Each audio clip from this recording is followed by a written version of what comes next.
Lourdes! Lourdes! Yung anak natin nasangkot sa gulo. Bakit na naman? Sino na naman ang... Hindi siya ng gulo, yung Margaret Amelie. Oh, panoorin mo. Nabidyohan niya pa mga pangyayari, kaya lang naputol. Diyos ko, itong batang to talaga, oh.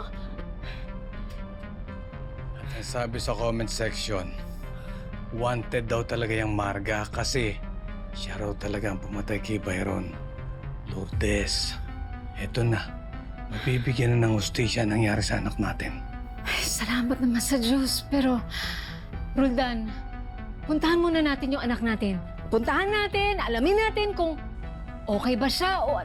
Ay, ako nang bahala rito. Magbihis ka na, magbihis ka na. Ako nang susunod nito. Ma'am, may karapatan ka magsawalang kibuha manahimik. Ano man ang sabihin mo ay maaaring maging pabor o laban sa'yo sa anumang hukuman. May karapatan kang kumuha ng tagapagtanggol na yung pipiliin at kung wala ay pagkakalob sa ito ng pamahalaan. Huwag niyo sasaktan si Mami, ha? Susunod ako agad. Pupuntahan ko kayo agad, ma. Sige na, isakay niyo na siya. Tatawagan ko si Atty. ba, ha? Susunod ako. Sumunod na lang kayo sa amin sa presinto, ma'am. Sandali. May sasabihin po ako sa suspect. Go ahead, say it. Isumpa mo na ako, sabihin na lahat ang gusto mong sabihin. Tapusin na natin to. Na-enjoy ko lang to. Makita kang ganyan. Sugatan. Nakaposas. Sobrang baba. Ang layo na ng itsura mo. Kumpara dun sa unang beses kitang nakita. At least, kahit papano, naiganti ko din yung kuya ko. Kahit ano pang sabihin mo, hindi na natin mabalik si Byron. At dahil sa'yo yun! Dahil sa'yo yun, Marga! Dahil sa'yo yun! Tama na, Sugar! Tama na! Tama na! Hindi lang si Kuya yung pinatay mo, Marga! Buong pamilya ko! Pinatayan mo kami ng pangarap! Yung ambisyon naming lahat! Lahat yun tinanggal mo nung pinatay mo si Kuya! Lahat yun! Lahat yun wala dahil sa'yo!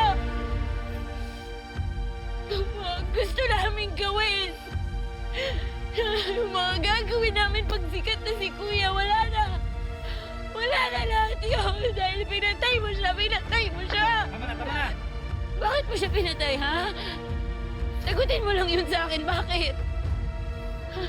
Kung naging kayo, minahal ka ni Kuya. Kahit pa paano naman siguro, minahal mo din siya. So bakit? Bakit mo siya pinatay? Kailangan ko malaman bakit. Tama na po, Bakit tama mo na po siya yan, ma'am. pinatay? Ha? Sige na, isakay niyo na siya. Bakit mo siya pinatay, Marga? Pakiusap, ilayo niyo, ilayo niyo. Sagutin mo ako, bakit mo siya pinatay? Pakiusap. Bakit mo siya pinatay, Marga? National Guard! Tama na! Bakit? Kailangan ko malaman bakit. Please, hayaan mo na siya. Sagutin mo ko!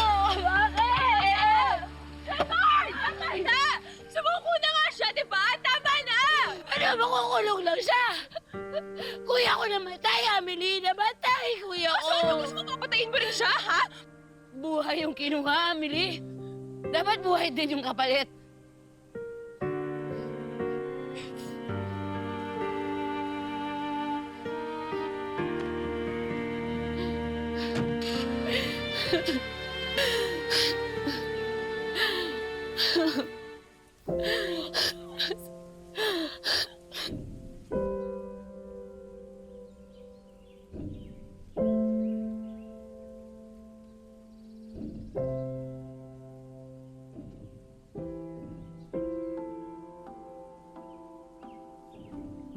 Liv, anak. May bisita ka.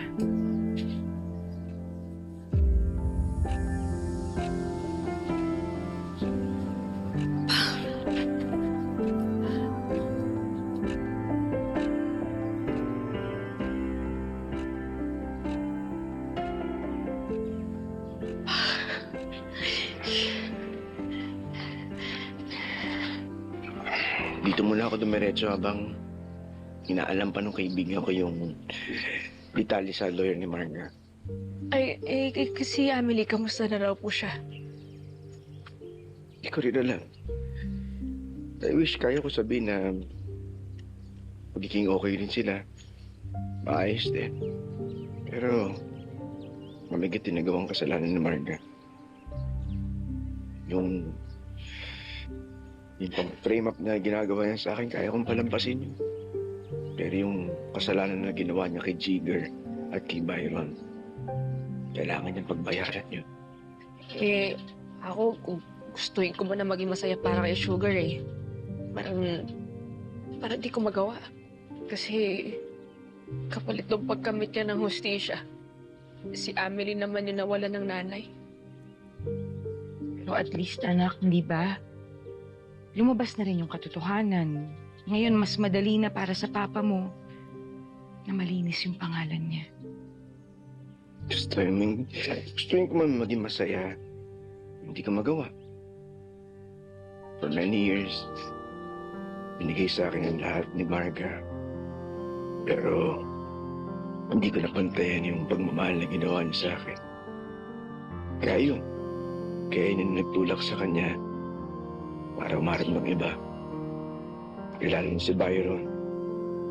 Nagawa niya yung nagawa niya.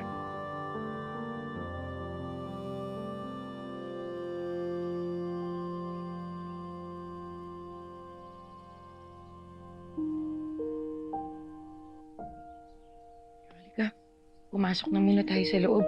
Mabuti na hanap mo kami. Lumipat muna kami dito sa bahay ng lola ni Liv kasi syempre, medyo masalimuot yung mga nangyayari ng mga nakarang araw. Para medyo makalimot. Halika, pasok na muna tayo.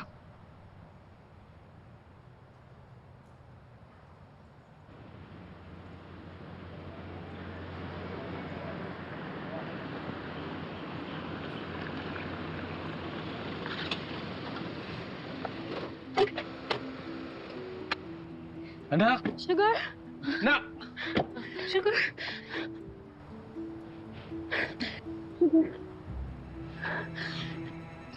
Sugar?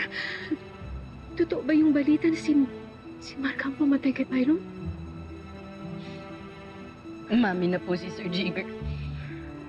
Umamin niya na din lahat ng nalalaman niya. Tapos may mga ebidensya din siya na handa daw siyang ipakita. Kaya hindi na makakatakas yung babaeng yun. Kahit mag-deny pa siya. Okay na lahat. Okay na. Byron anak. Kung nasaan ka man, sana masaya ka na ngayon. Kasi nabigyan na ng hustisya ang nangyari sa'yo, anak. Anak, salamat. Hindi ka sumuko para sa kuya mo.